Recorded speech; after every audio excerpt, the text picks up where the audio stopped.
Hello guys अब हम लोग देखते हैं एक्सरसाइज 5.3 का क्वेश्चन नंबर 1। तो क्वेश्चन नंबर 1 हमारा क्या है, find the sum of the following APs. हम लोगों को कुछ एपीज दी हैं, इनके सम निकालने हैं। ठीक है, तो गाइस आप लोगों से रिक्वेस्ट है कि एक्सरसाइज 5.3 के क्वेश्चंस देखने से पहले एक्सरसाइज 5.3 का इंट्रोडक्शन वीडियो ज़रूर देखें, जहाँ पे कैसे किसी गिवन एपी का सम कैसे निकालते हैं उसका डिस्कस किया है मैंने। ठीक है, तो आप लोग ज़रूर देखें। तो अब हम लोग शुरू करते हैं क्वेश्चन नंबर 1 एक्सरसाइज 5.3 का। ठीक है, तो क्या है, find the sum of following APs. First part है इसका 2, 7, 12 अप टू 10 टर्म्स। तो हम लोगों को सम निकालना है गिवन एपी का, हम लोगों को टर्म्स दिए हुए हैं। तो हम लोग सम कैसे निकालते थे, सम का क्या फॉर्मूला हम लोग यूज़ करते हैं, Sn बराबर n/2 2a plus n-1 into D, ये फॉर्मूला बताया है। और दूसरा ही फार्मूला है वो क्या है, n/2 a प्लस l। तो अगर हम लोगों को किसी गिवन एपी का a दिया है, मतलब फर्स्ट टर्म दिया है, कॉमन डिफरेंस दिया है और नंबर ऑफ टर्म्स दिए हैं, तो ये फॉर्मूला हम लोग यूज़ करेंगे। और अगर किसी एपी का हम लोगों को लास्ट टर्म दिया है और फर्स्ट टर्म दिया है और नंबर ऑफ टर्म्स दिए हैं, तो ये वाला फॉर्मूला यूज़ करेंगे। ठीक है, तो अब हम लोग इन फॉर्मूलेस के बेसिस पे ये वाला क्वेश्चन सॉल्व करते हैं। ठीक है, तो हमारा फर्स्ट पार्ट क्या है, 2, 7, 12 अप टू 10 टर्म्स। ठीक, अब हम लोग ये एपी दी है, इसके 10 टर्म्स का सम निकालना है। तो हम लोगों को सम निकालने के लिए किन वैल्यूज़ की ज़रूरत होगी, पहले फर्स्ट टर्म की ज़रूरत होगी। तो a की वैल्यू क्या है, 2। ठीक है, अब हम लोगों को कॉमन डिफरेंस की ज़रूरत है। तो d कैसे निकालेंगे, ये a1 है, ये a2 है, ये a3 and so on up to 10 terms. तो d कैसे निकालेंगे, a2 माइनस a1, तो 7 माइनस 2 बराबर 5 हमारा d हो गया। n की वैल्यू कितनी है जो यहाँ पे हम लोग यूज़ करेंगे, n की वैल्यू है 10 अप टू 10 टर्म्स, मतलब n की वैल्यू 10 है। अब हम लोग फर्स्ट वाला फार्मूला यूज़ करेंगे और उसमें वैल्यू सब्स्टिट्यूट कर देते हैं, तो हम लोगों को सम ऑफ 10 टर्म्स मिल जाएगा। ठीक है, तो फार्मूला यूज़ करते हैं। तो क्या फार्मूला हो जाएगा हमारा, n की वैल्यू 10 है, तो Sn की में जो n आ रहा है उसमें हम लोग S10 लिख देंगे। ठीक, और हमारा n/2 में क्या लिखेंगे, 10/2। ठीक है, तो n/2 की जगह पे क्या लिखेंगे, 10/2। फिर 2a की जगह पे क्या लिखेंगे हम लोग, 2 प्लस n-1। n की वैल्यू क्या है, 10 माइनस 1 इंटू डी की वैल्यू है हमारी 5। ठीक, अब इसको सॉल्व कर लेते हैं। 2 5 = 10, तो ये 5, 2 2 = 4 प्लस 10 माइनस 1 इज़ 9 इंटू 5, तो कितना हो गया, 5 4 प्लस 9 5 = 45। ठीक, 45 प्लस 4 इज़ 49। अब 49 को 5 से मल्टीप्लाई कर लेते हैं, तो कितना आएगा, 245। ठीक, तो ये हमारे जो एक एपी हम लोगों को गिवन है 2, 7, 12 अप टू 10 टर्म्स, उसका सम हमारा कितना आ गया, 245। ठीक है, हम लोगों ने ये वाला फार्मूला यूज़ किया था, n/2 2a plus n-1 into D. ठीक है, अब हम लोग इसका सेकेंड पार्ट देखते हैं। सेकेंड पार्ट हमारा क्या है, -37 -33 -29 and so on up to 12 terms. ये हमारा सेकेंड पार्ट है। तो सेकेंड पार्ट करने के लिए भी हम लोगों को a निकालना होगा, d निकालना होगा, n की वैल्यू 12 दी है। ठीक है,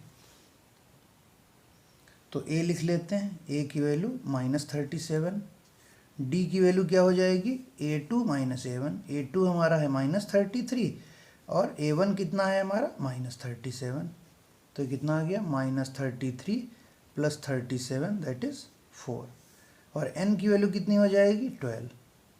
ठीक है, अब हम लोग इसका सम निकाल लेते हैं अप टू 12 टर्म्स। तो n की वैल्यू 12 है, तो क्या लिखेंगे यहाँ पर, S12 बराबर n/2 12/2 2a माइनस 37, a की वैल्यू -37 प्लस n की वैल्यू 12 माइनस 1 इंटू डी की वैल्यू 4। अब इसको हम लोग सॉल्व कर लेते हैं। तो 2 6 या 12, तो ये बचा 6, और 2 into -37 is -74, plus 12 minus 1 is 11 into 4। तो कितना हो जाएगा 6 इंटू -74 प्लस 11 4 जा 44। तो -74 प्लस 44 इज -30। तो कितना बचेगा ये -30। तो -30 इंटू 6 इज -180। तो अप टू 12 टर्म्स का सम हमारा आ गया -180। ठीक है, तो ये हमारा सेकेंड पार्ट था। इसको भी हम लोगों ने Sn बराबर n/2 2a plus n-1 into D से सॉल्व किया।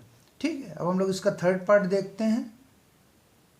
तो हमारा थर्ड पार्ट है 0.6, 1.7, 2.8 अप टू 100 टर्म्स। ठीक है, तो हम लोगों को इसमें ए क्या हो जाएगा हम लोगों का 0.6, डी क्या हो जाएगा कॉमन डिफरेंस 1.7 माइनस 0.6, ये कितना बचेगा 1.1, और n दिया है हम लोगों को 100, n की वैल्यू 100। तो क्या हो जाएगा, हम लोगों को अप टू 100 टर्म्स निकालना है, तो Sn की जगह पे S100 कर देंगे। n/2 मतलब 100/2, 2a की वैल्यू है 0.6 प्लस n की वैल्यू है 100 माइनस 1 इंटू डी की वैल्यू है 1.1। ठीक है, तो इसको सॉल्व कर लेते हैं। तो 2 5 या 10 और ये 50, तो ये 50 बचा यहाँ पे।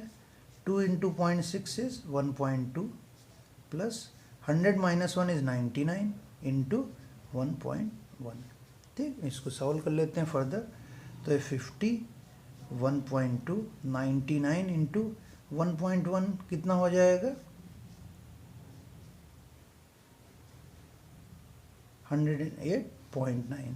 ठीक, 99 इंटू 1.1 इज 108.9। अब इसको ऐड कर लेते हैं, तो कितना आएगा 50, इसको ऐड करते हैं तो कितना आएगा,